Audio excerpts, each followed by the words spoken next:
Hello दोस्तों, नमस्ते, प्रणाम। मैं आपकी वंदना स्वागत करती हूँ दीदी के चैनल पे, खुशबू यादव अवधि गीत के चैनल पर। तो प्लीज़ सपोर्ट करिएगा आप लोग। ढेर सारा प्यारा आशीर्वाद दीजिएगा। ये एक प्यारा सा देवी गीत।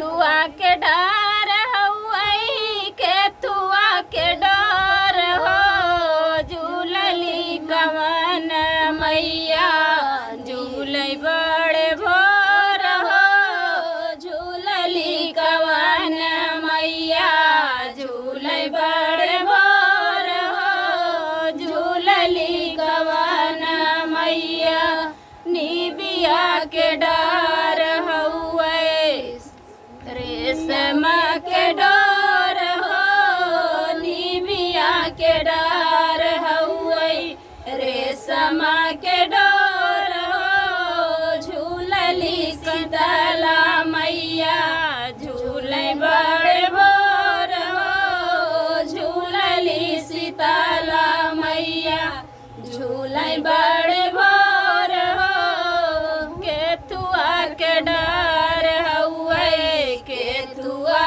के डोर हो, केतुआ के डर हउए केतुआ के डोर हो, झूलली कवन मैया झूले बड़े भोर हो, झूलली कवन मैया निबिया के डर हउए रेशम के डोर हो, झूलली दुर्गा मैया झूले बड़े भोर हो, झूलली गौरगे मैया झूले बड़े भोर हो, झूलली दुर्गा मैया केतुआ के डर हउए केतुआ के डोर हो, झूलली कवन मैया झूले बड़े भोर